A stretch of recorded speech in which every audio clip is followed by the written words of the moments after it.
মহান মুক্তিযুদ্ধের সময় গণহত্যা চালানোর জন্য আনুষ্ঠানিকভাবে ক্ষমা প্রার্থনা, সম্পদের সুষম বণ্টন সহ ১৯৭১ সালের যেসব অমীমাংসিত বিষয়ের কথা বাংলাদেশ বলছে সেগুলো আগেই দুদফায় সমাধান হয়ে গেছে বলে দাবি করেছেন পাকিস্তানের উপপ্রধানমন্ত্রী এবং পররাষ্ট্রমন্ত্রী মোহাম্মদ ইসহাক দার।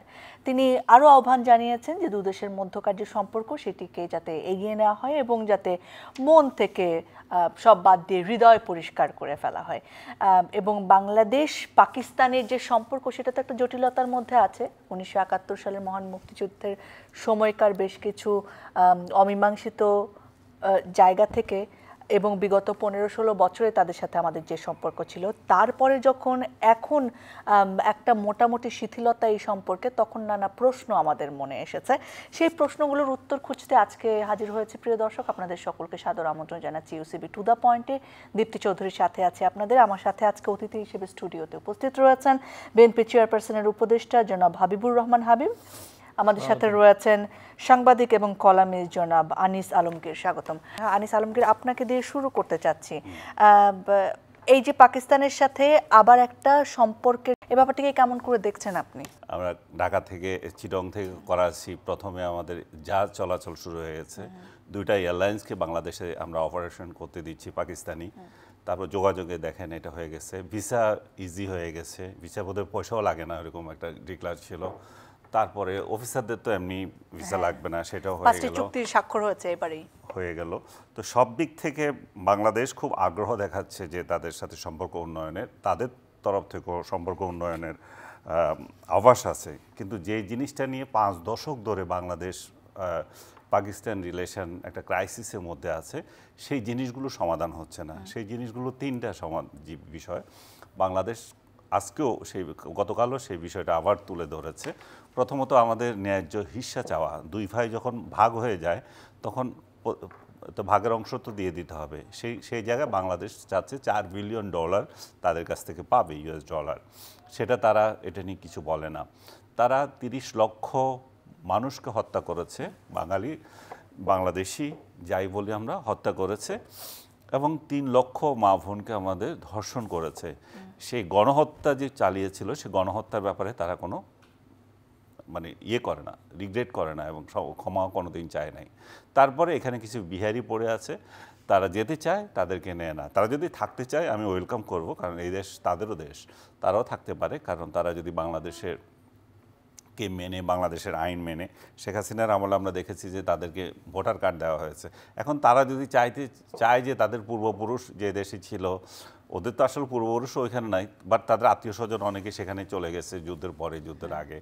তো তাদের কাছে যেতে চায়, তাহলে তাদেরকে নেওয়া উচিত। এই জিনিসগুলো আমাদের সমাধান হয় নাই। সেই জায়গায় পাকিস্তানের মন্ত্রী আমাদের এখানে এসে আবার উল্টা সুরে কথা বলছে যে 2বারে সমাধান হয়ে গেছে, 2বার নাকি সমাধান করে দিয়েছে, তারা মাপ চেয়েছে।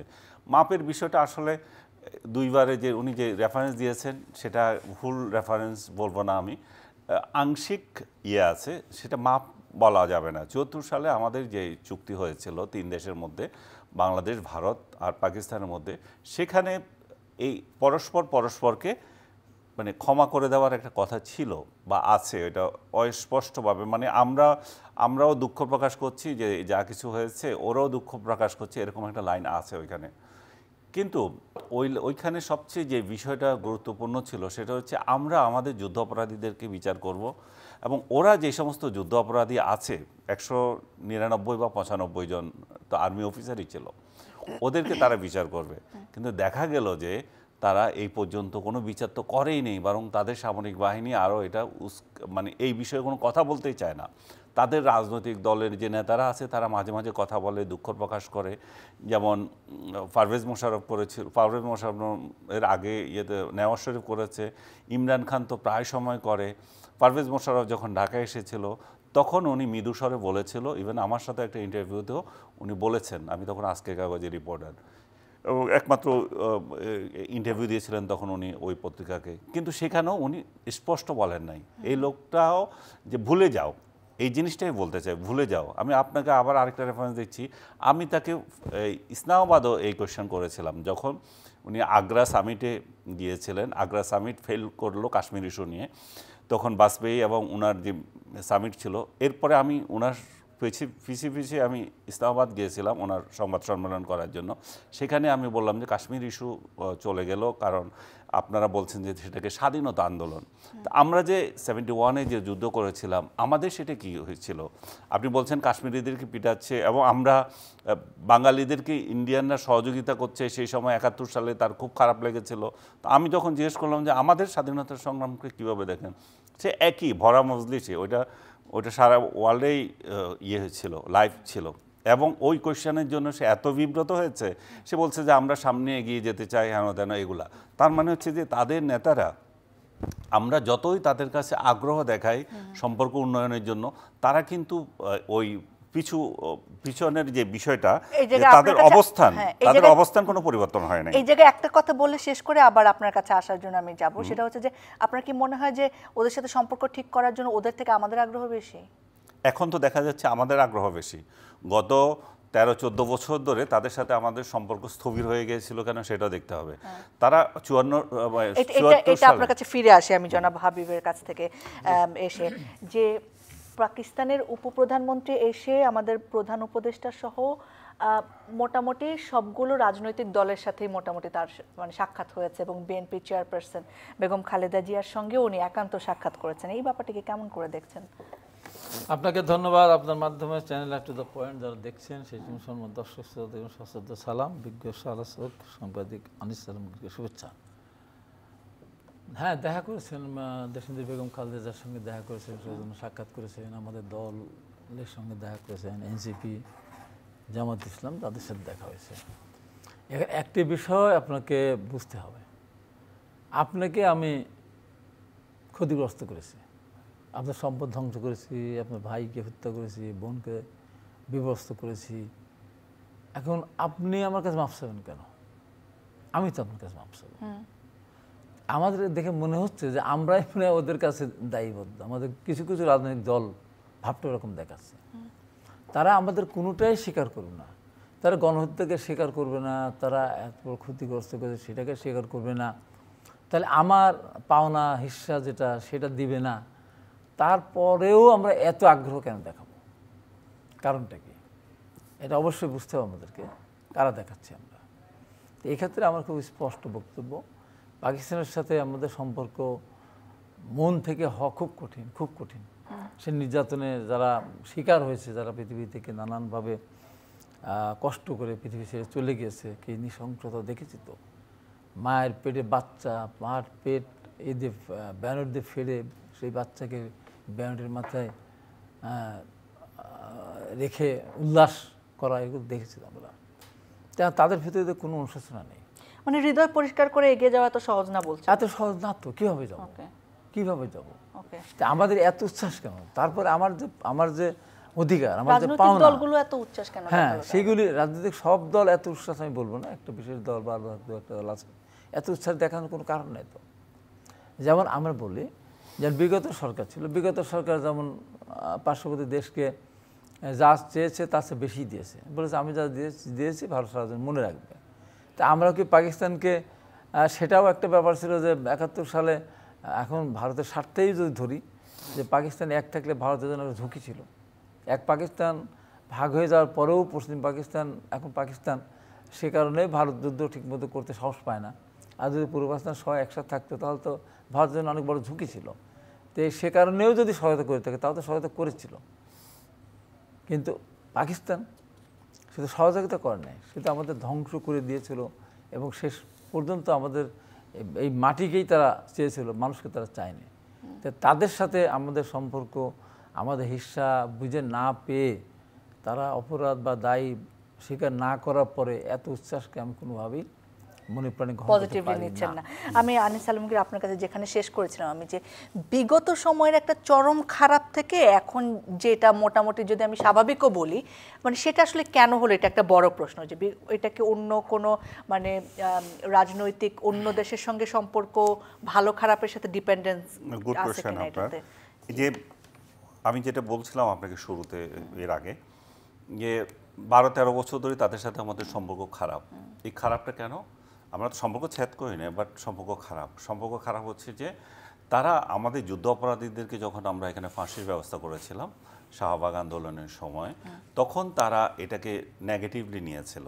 তারা তখন প্রকাশ্যে প্রত্যেকটা রাজনৈতিক দল সংসদে এটা নিন্দা করেছিল এবং আমাদের যুদ্ধ অপরাধীদের পক্ষ নিয়েছিল যে তারা সূর্য সৈনিক, তাদের এটা বাংলাদেশ সহজভাবে নেয় নাই। এটা একটা অভ্যন্তরীণ রাজনীতিতে হস্তক্ষেপের সামিল, এটা তাদের যৌথ ইস্যু না। তখন তারা তো নিজেদের যুদ্ধ অপরাধীদের বিচার করছেই না, আমাদের যুদ্ধ অপরাধীদের বিচার নিয়ে তারা মাথা ঘামিয়েছে। এখন আমাদের মধ্যে প্রশ্ন আসতে পারে, আমাদের যুদ্ধ অপরাধ কি শুধুমাত্র রাজনৈতিক দৃষ্টিকোণ থেকে হয়েছে, না রিয়েল অ্যাট্রোসিটি তারা করেছে সেটা নিয়ে? সেটা আমাদের ইস্যু, আমরা সেটা দেখব। কিন্তু আমাদের পররাষ্ট্রনীতিতে তারা যে হস্তক্ষেপ করছিল সেটা নিয়ে তাদের সাথে রাজনৈতিক বিরোধটা তৈরি হয় এবং সেই প্রেক্ষিতে এই দুই দেশের সম্পর্ক খুব তলানিতে চলে আসে। এই অবস্থায় গিয়ে 5 আগস্টের পরে যে উল্লাস, সেই উল্লাস তো স্পষ্ট। সেই উল্লাস হচ্ছে যে 24 দিয়ে যে 71কে ঢেকে দেওয়ার যে কথা, যে ন্যারেটিভ দাঁড় করাচ্ছে, যারা উচ্ছ্বাস দেখাচ্ছে, এটা তাদেরই উচ্ছ্বাসের একটা বহিঃপ্রকাশ। এবং সরকারের মধ্যে এমন ব্যক্তিরা আছেন এই উচ্ছ্বাসে হাওয়া দিচ্ছেন। যে হাবিব ভাই যেটা বলছিলেন যে এত উচ্ছ্বাস কেন, কারণ তারা তো এমন কিছু আমাদেরকে দেখায় নাই।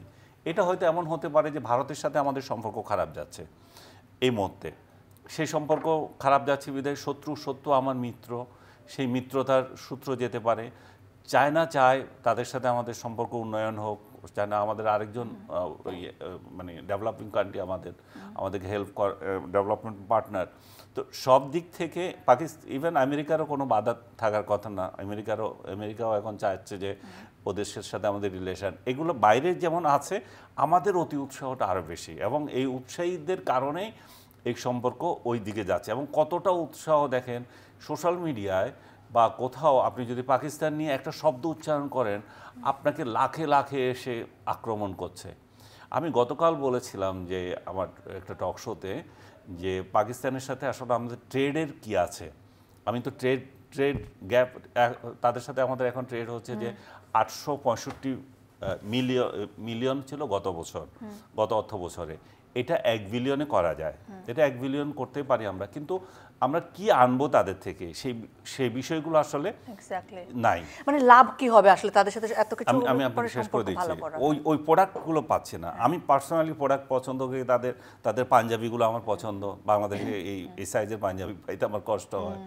তাদের জুতা এগুলো পছন্দ, কিন্তু মাস পিপলের মেয়েদের পছন্দ, আপনাদের যেগুলো আপনারা আনেন শাড়ি বা 3 পিস, এগুলো তার মাস পিপলের জন্য না, তাই না? মাস পিপলের জন্য যে প্রোডাক্টগুলো আমাদের ইন্ডাস্ট্রির জন্য যেগুলো দরকার, আরেকটা হচ্ছে কটন। সেই কটনটা এত দূর থেকে আনা কতটা কস্ট এফেক্টিভ হবে সেটাও ব্যবসায়ীরা দেখবে। তো ফান করে বলেছিলাম যে হয়তো আনতে পারে, জঙ্গি আনতে পারে। এখন ইস্যু পেয়েছে যে ভাই জঙ্গি আনার কথা বলেছে, কিন্তু পাশাপাশি তারা যে দেশটাকে হেট করে সেই দেশটার কথাও বললাম। যে ভারত যে গত 15 বছর থেকে যে বাংলাদেশের সাথে পাকিস্তানের সম্পর্ক উন্নয়নের বাধা, এই জায়গায় ভারতেরও ইন্ধন আছে। ভারত আমাদের বাংলাদেশি নাগরিকরা যারা পাকিস্তান ভিজিট করে তাদেরকে ভিসা দেয় না, ভিসা রিজেক্ট করে, কারণ পাকিস্তানের ভিসা থাকলে তাকে দিচ্ছে না। এটা তো স্পষ্টই আমার সার্বভৌমত্বের উপর একটা হুমকি। আমি কোন দেশে যাব কি না যাব সেটা ইন্ডিয়া তো ডিকটেট করার বিষয় না। কিন্তু এই রাজাকরমনা লোকগুলা, পাকিমনা লোকগুলা এটা নিয়ে কোনো সমালোচনা করছে না। দেখেন, আপনি যদি সোশ্যাল মিডিয়াতে যান দেখবেন আনিস আলমগীর বলেছে পাকিস্তান থেকে জঙ্গি আনা ছাড়া আর কিছু নেই, এটা নিয়ে আছে। কিন্তু আমাদেরকে সম্পর্কে যে ভারত যে আমাদেরকে এতদিন বাধা দিয়েছে, কিংবা ভারত যদি আমাদের অনেক কিছু বাণিজ্যিক বাধা তৈরি করে, আমাদের তৃতীয় একটা দেশে তো যেতে হবে। সেটা যদি যেমন পেঁয়াজের সময় যারা যে ইম্পোর্ট যখন ঝামেলা করেছিল, পাকিস্তান কিছু পেঁয়াজ দিয়েছিল।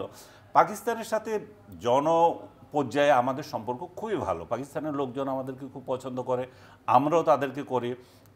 রাজনৈতিক পর্যায়েও যে সম্পর্ক খারাপ তা না, কিন্তু কথা হচ্ছে যে এই কাঁটাগুলো তুলতে হবে।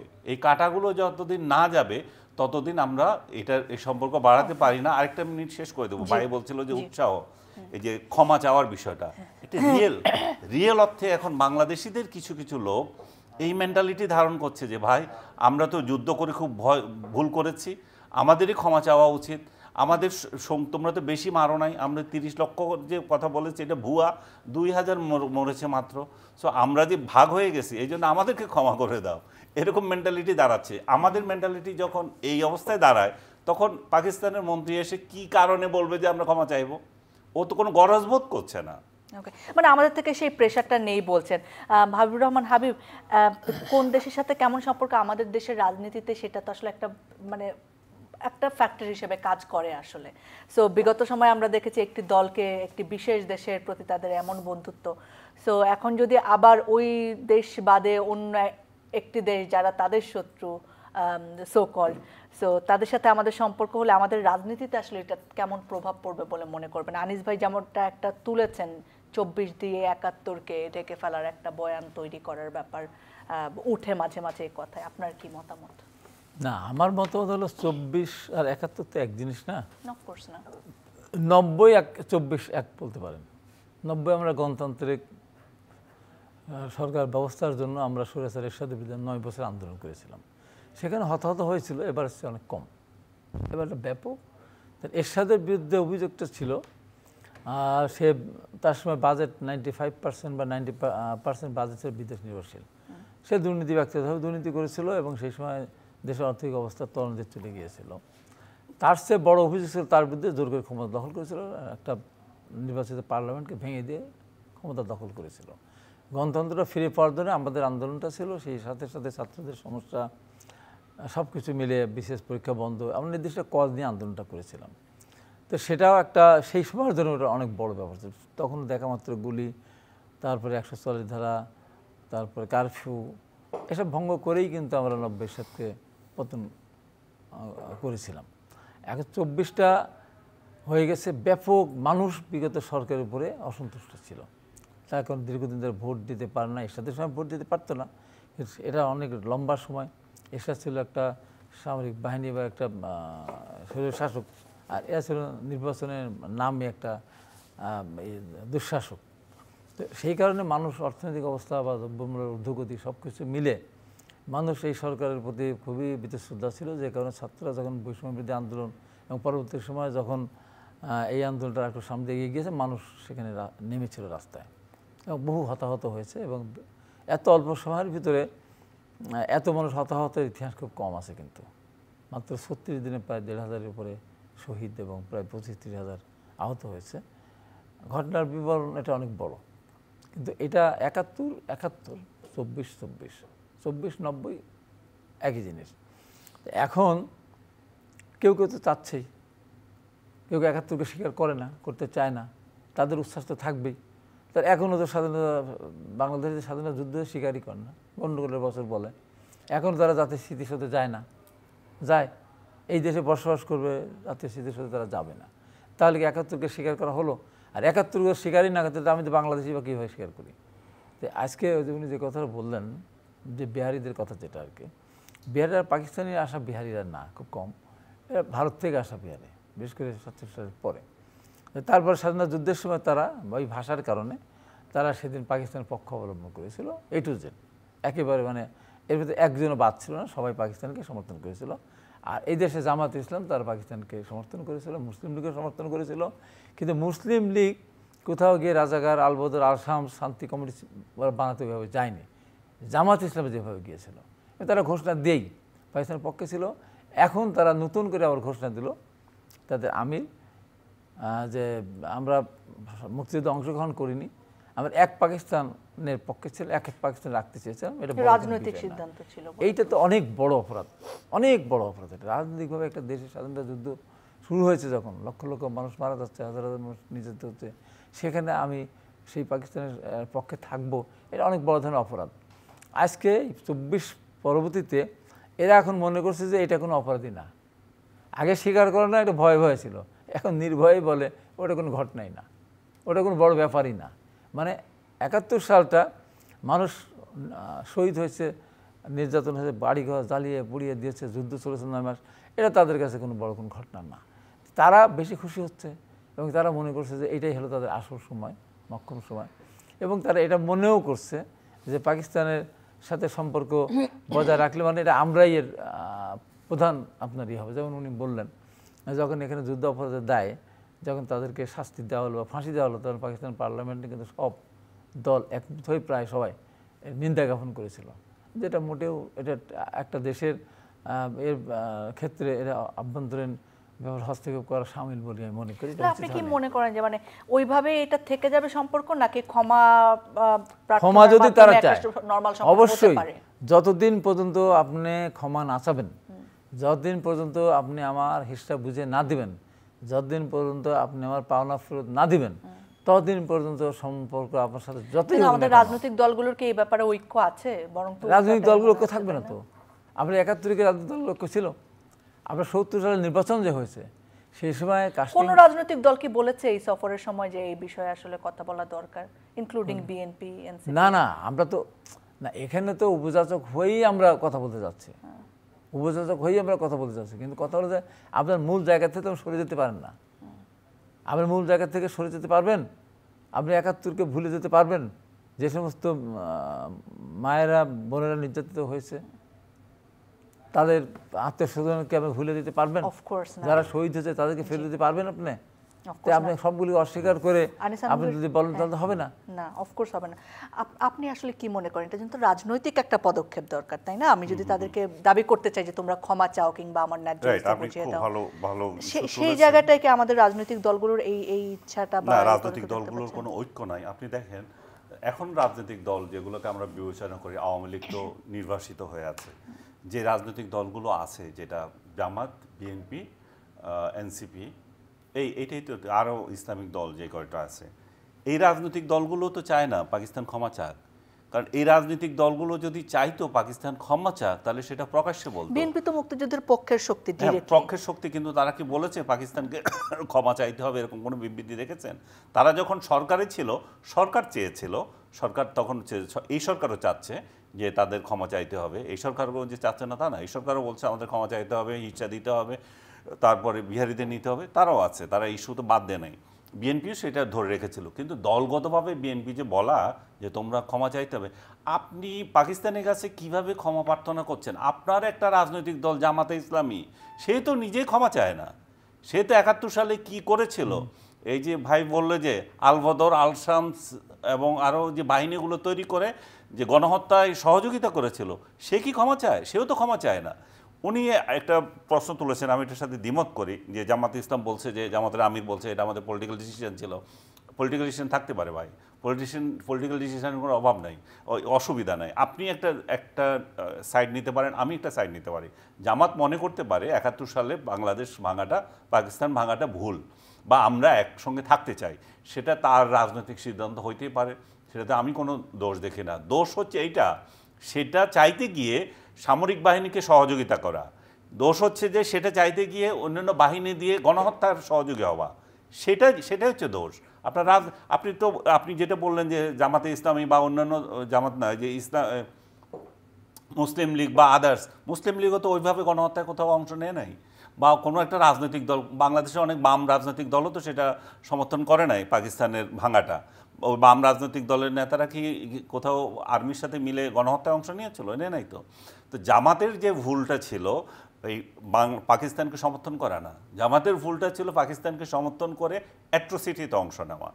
এইগুলো হচ্ছে ভুল। এখনও তাদের ওই মেন্টালিটি রয়ে গেছে। তারা যদি ওই মেন্টালিটি থেকে বের হতে না পারে, আমি জানি না বাংলাদেশের রাজনীতিতে তারা কতটা সার্ভাইভ করবে। যদিও পাখি মনার লোকজন বাংলাদেশে দিন দিন বাড়তেছে এবং এমন প্রেশার আসছে। কি বলে মনে করেন? এটার কারণ হচ্ছে যে এর অনুপস্থিতি, মুক্তিযুদ্ধের সপক্ষের রাজনৈতিক দলের অনুপস্থিতি। আওয়ামী লীগকে বলছেন? আওয়ামী লীগ কিংবা অন্যান্য দল যে মুক্তিযুদ্ধের পক্ষে যারা, তাদের অনুপস্থিতি। আওয়ামী লীগ তো অবশ্যই এখানে আসতে পারে, আওয়ামী লীগ মুক্তিযুদ্ধের তাদের অনুপস্থিতি কেন? আওয়ামী লীগ ছাড়া অন্য কি দল যাদের অনুপস্থিতি রয়েছে? আমি জানি না তারা কেন। তারা দীর্ঘদিন থেকে বলতো যে আওয়ামী লীগ মুক্তিযুদ্ধের চেতনা বিক্রি করে খায়, তো চেতনা আওয়ামী লীগকে বিক্রি করতে দিয়েছে কেন? এবং তারা বলতো বঙ্গবন্ধুকে এরা বিক্রি করে খায়, বঙ্গবন্ধু তো জাতীয় নেতা, তারা দলীয় নেতা বানিয়ে ফেলছে, জয় বাংলা দলীয় স্লোগান বানিয়ে ফেলেছে, এটা তো জাতীয় স্লোগান, আমাদের মুক্তিযুদ্ধের স্লোগান। যে এগুলো আওয়ামী লীগের কাছে তো তারাই তুলে দিয়েছে। আজকে যে জয় বাংলার উপর অত্যাচার আসছে, আজকে যে মুক্তিযুদ্ধের উপর অত্যাচার আসছে, আজকে যে বঙ্গবন্ধুকে অপমান করা হচ্ছে, সেই জায়গায় তাহলে আমাদের মুক্তিযুদ্ধের সপক্ষে রাজনৈতিক দলগুলো কোথায়? তারা তো কেউ কিছু বলছে না, তারা এখনো নির্ভর করে আছে। উনি যেটা বললেন যে আমার দ্বিমত পোষণ যে জায়গায় করলেন, আমি তার সাথে বিনয়ের সাথে বলতে চাই, যখন স্বীকার করে আমরা মুক্তিযুদ্ধে অংশগ্রহণ করিনি, বাস এক পাকিস্তান রাখতে চেয়েছিলাম, এমন কোনো বিষয় না। এই জায়গাও ঠিক আছে, কিন্তু পরবর্তী সময় যে শান্তি বাহিনী, শান্তি কমিটি, আল বদর, আল শাম সৃষ্টি করলো, তাহলে এইটা ওই ঘড়ি তো এক জায়গায় আসে, এক জায়গায় আসে না। আর বিএনপি যেটা বলতে চাচ্ছে, বিএনপি মুক্তিযুদ্ধের দল, বিএনপির প্রতিষ্ঠাতা শহীদ রাষ্ট্রপতি জিয়া রহমান মুক্তিযোদ্ধা, বিএনপি আর জামাতের চাওয়া আর চরমনার চাওয়া কিন্তু এক না। তাদের চাওয়া আর তাদের, উনি বলছেন সেইভাবে ভয়েস কেন রেইজ হচ্ছে না, রাইট? তো সেইভাবে আমি বলি, সেটা হলো যে এই যে আজকে যে কথাগুলো আসতেছে, তো এটার জন্য দায়ী তো বিগত সরকার। বিগত সরকার তো জিয়া রহমানের নাম নিশানা মুছে দিতে চেয়েছিল। বিএনপি একটা দল, তাকেও পাকিস্তানের দূত বলা হয়েছে, পাকিস্তানের কথা বলা হতো, তো কথার কথা বলা হতো, বেগম খালেদা জিয়াকে পাকিস্তানে চলে যেতে বলতো। আজকে এই যে মুক্তিযোদ্ধাদের যে সংকট, মুক্তির পক্ষের শক্তির যে সংকট, এটা সৃষ্টিতে আওয়ামী লীগ করেছে। আমরা কিন্তু ওনাকে মুখে বলতো যে ক্ষমতা থাকবে মুক্তিযুদ্ধের পক্ষের শক্তি, বিরোধী দল থাকবে মুক্তিযুদ্ধের পক্ষের শক্তি, কিন্তু কাজে কি তাই করেছে? তাই করলে কি বিএনপিকে বারবার বাংলাদেশের রাজনীতি করে বাংলাদেশের জন্মকে অস্বীকার করার জায়গা আসবে কেন? সেটা তো আমাদের মনে রাজনীতির সবচেয়ে বড় দুর্বলতা, তাই না? এই জায়গাতে অফকোর্স আমাদের ঐক্য থাকা দরকার। আচ্ছা হাবিব, আপনি যে বলছেন মুক্তিযুদ্ধের পক্ষে বিএনপি বা আদার্স, আমি মানি, কিন্তু মুক্তিযুদ্ধের সপক্ষে এখনো বলছে, তো মুক্তিযুদ্ধের সপক্ষে কি এখন বলা যাচ্ছে? যারা বলছে তারা তো আক্রমণের শিকার হচ্ছে। আপনি তো দেখছেন আপনার দলেরই একজন যখন মুক্তিযুদ্ধের পক্ষের কথা বলে, আমি সরাসরি বলি, ফজলু সাহেব, উনি যখন মুক্তিযুদ্ধের পক্ষে বলেন, ওনাকে আক্রমণ করা হচ্ছে। উনি তো এখানে আবার দুইটা জায়গা রয়েছে, একটা মুক্তিযুদ্ধের পক্ষে বলা, আরেকটা হচ্ছে মুক্তিযুদ্ধের পক্ষে বলা, এবং 24-কে আমি ওইটা বলছি, ওইটা বলতেছি। উনি যদি 24-কে আক্রান্ত করেন, সেটা তো কোনোভাবে আমরা সমর্থন করতে পারি না। এবং সরাসরি উনি 24-কে আক্রান্ত করেছেন আমি দেখি নাই। 24-এ তার মানে কি 5 আগস্টে যারা এই ইয়েতে ছিল, এই আন্দোলনে ছিল, তাদের সমস্ত অপকর্মকে কি আমরা জায়েজ করে দেব? 71 সালে যারা মুক্তিযোদ্ধা ছিল তাদের সমস্ত অপকর্মকে আমরা জায়েজ করে দেবো? আমরা তো করবো না। সো তাদেরকে সমালোচনা হবে, কিন্তু আমরা তাদেরকে ওই সমালোচনার ভাষাও ঠিক থাকতে হবে এবং তাকে অবজ্ঞা করা যাবে না। এই দুইটাই আমাদের আন্দোলন। আপনি 90-এর কথা বললেন, 90-ও আমাদের আন্দোলন। 90 বলেন, 24 বলেন, 71 বলেন, এগুলো আমাদের মাস পিপলের অংশগ্রহণপূর্ণ ঘটনা। এগুলোকে অপমান করার কিন্তু দরকার নাই। কিন্তু আমি ব্যক্তিগতভাবে দেখতেছি যে ফজলুর রহমানকে যে আক্রমণ করা হয়েছিল, সেটা যে 5 আগস্টের জন্য না, শুধু এটা আক্রমণ করা হচ্ছে ওনার মুক্তিযুদ্ধের পক্ষে অবস্থানের জন্য। এখন বিএনপি তাকে নোটিশ দিয়েছে, এই নোটিশের জবাব আসার আগেই যে এনসিপি, জামাত বা আদার্স তার ছবিতে জুতা মারতেছে, এই মারতেছে, বিএনপি কি সেটার কোনো প্রতিবাদ করেছে? বিএনপির একজন নেতা যে মুক্তিযোদ্ধা, তাকে যে অপমান করা হচ্ছে, সেই অপমানকে বিএনপি একটা বিবৃতি দিয়েছে? বিএনপি তার বিরুদ্ধে অ্যাকশন নেওয়ার 100 ভাগ অধিকার রাখে। বিএনপি বলতে পারে আমার দলীয় শৃঙ্খলা ভঙ্গ করে আপনি এটা করতে পারবেন না, শোকজ করা হয়েছে, দ্যাটস গণতান্ত্রিক পদ্ধতি। উনি কেন, যে কাউকে শোকজ করতে পারে, যে কোনো রাজনৈতিক দল যদি সে দলের আকাঙ্ক্ষাকে ভিন্ন অন্যদিকে নিয়ে যেতে চায় বা দলের শৃঙ্খলা ভঙ্গ করে, কিংবা এই যে 5 আগস্টের মতো ঘটনাকে উনি যদি ভালোভাবে না নিয়ে বরং উল্টাভাবে তাদেরকে ব্লেম দিয়ে গালাগালি করে, এই জাতীয় বিষয়ের জন্য নিতে পারে। কিন্তু পাশাপাশি এটাও তো দেখতে হবে, উনি একজন মুক্তিযোদ্ধা, ওনার মত প্রকাশের স্বাধীনতা আছে, উনি ওই মত প্রকাশ করেছেন, স্বাধীনতার পক্ষে যে মত দিচ্ছেন, সেই মতের জন্যই তাকে আক্রমণ করা হচ্ছে। বিএনপিকে আজ পর্যন্ত, এখনো পর্যন্ত কোনো বলেছে যে তোমরা যেটা করছো তার বাড়ির সামনে সেটা আমরা বরদাস্ত করব না, আমাদের কোনো রাজনৈতিক দলের নেতাকে এইভাবে কেন তুমি আক্রমণ করবে? কারণ আমরাই তো তার বিরুদ্ধে ব্যবস্থা নিচ্ছি, তাহলে মব লাগিয়ে দেবে কেন? এটাই হচ্ছে আমাদের দুর্বলতার জায়গা, ওইটুকুই। আমরা মুক্তিযুদ্ধকে ধারণ করে বলি, কিন্তু যখন বঙ্গবন্ধুর মূর্তির উপরে কেউ প্রস্রাব করে কিংবা শহীদ জিয়াকে গালাগালি করে, 1, 2, 3, 4 বলে নগ্ন স্লোগান দেয়, আমাদের বীরশ্রেষ্ঠদের অপমান করে, আমাদের মুরাল ভাঙচুর হয়, আমাদের স্বাধীনতাকে আক্রমণ করে, আমাদের মুক্তিযুদ্ধের শহীদদের সংখ্যা নিয়ে বিতর্ক করে, তখন এরা কিছু বলে না। যখন তারা কিছু বলে না, তখনই সন্দেহ হয় যে তারা কি মুক্তিযুদ্ধের সপক্ষের কিনা, নাকি শুধু মুখে মুখে মুক্তিযুদ্ধের সপক্ষে। এই জায়গাটা একটা বড় প্রশ্ন, যে শুধু মুখে মুখে নাকি আসলে আমরা শক্ত অবস্থান নিতে প্রস্তুত? আপনারও কি মনে হয় যারা ফজলুর রহমানের সাথে যেটা হচ্ছে সেটা শুধু? আমি খুব পরিষ্কারভাবে বক্তব্যটা দিতে চাচ্ছি, সেটা এই যে ফজলুর রহমান উনি 24 নিয়ে যে কথাগুলো বলেছেন, কথা বলার ভিতরে হয়তো উনি যেভাবে বোঝাতে চেয়েছেন, বোঝানোর ক্ষেত্রে হয়তো কোনো থাকতে পারে, গ্যাপ থাকতে পারে, কিন্তু 24কে অস্বীকার করার তো কোনো সুযোগ নেই।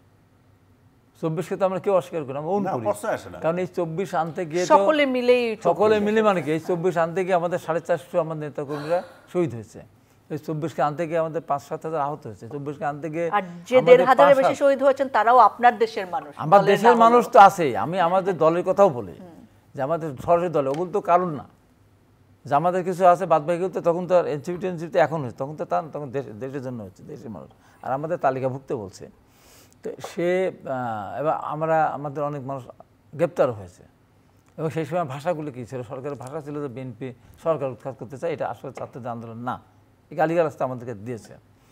আর ফজলুর রহমান স্বাধীনতা যুদ্ধে অংশগ্রহণ করেছেন, একটা উপজেলা বা তৎকালীন থানা কমান্ডার ছিলেন, মুজিব বাহিনীর, হ্যাঁ থানা কমান্ডার ছিলেন, এবং ওনার বাংলাদেশের রাজনীতির ইতিহাসে সামরিক শাসকের বিরুদ্ধে বিভিন্ন আন্দোলন সংগ্রামে যথেষ্ট অবদান আছে। উনি একজন অ্যাডভোকেট, উনি ওয়াইফ অ্যাডভোকেট, ওনার একটা ছেলে একটা মেয়ে, দুইজনই ব্যারিস্টার, একটা ছেলে একটা মেয়ে, তারাও কিন্তু ব্যারিস্টার।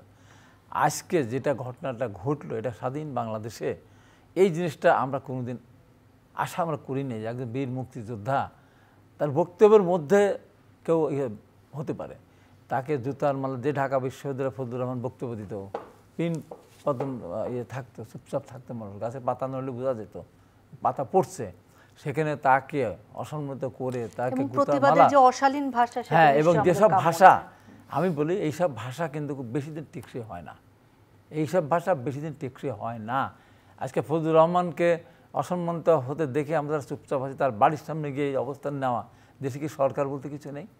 আজকে আমি বলবো যে এটা যদি হতো ফজলুর রহমানের বিরুদ্ধে আমি কোনো আপত্তি করতাম না, কিন্তু যখন শখ হত্যা ঘটনা ঘটলো, এতে দুইজনই ধন্যবাদ যুবদল নৃশংস হত্যাকাণ্ড স্বীকার করি, তো তারেক রহমান লন্ডনে থাকলেন, তখন কেন স্লোগান হলো হাসিনা গেছে যে পথে তারেক যাবে সে পথে টিনের চালে কাওয়া, তারেক রহমান মাইয়া নাকি এক বাজে স্লোগান দিল, চাঁদা ওঠে পল্টনে, চলে যায় লন্ডনে, আমার ভাই রক্তুল্লাহ যুবলীগ ধানের সাল না কি নানান, এই অসভ্য যে সমস্ত কথাবার্তা যা মুখে উচ্চারণ করা যায় না। আজকে যেভাবে ফজলুর রহমানের বিরুদ্ধে স্লোগান দিচ্ছে, এটা কোনো বিশ্ববিদ্যালয়ের ছাত্রদের মুখে এই কথা কিন্তু মানাই না। তো এই যে তারেক রহমান সময় মিনাফারা ওখানে এক বক্তব্যকে সমর্থন করে, চরমনার বক্তব্যকে সমর্থন করে বলছে যে তারেক একটা চাঁদাবাজ, 1200 গাড়ি কিনেছে, এত মোটরসাইকেল কিনছে, চাঁদাবাজকে দিয়ে শাস্তি দেবে না। আমি তাই আজকে বলতে চাই, বিএনপি নেতৃবৃন্দ যে সিদ্ধান্ত দেবে, দলের সিদ্ধান্ত যেটা না সেটা মেনে নিতে আমি বাধ্য, আমি মানব।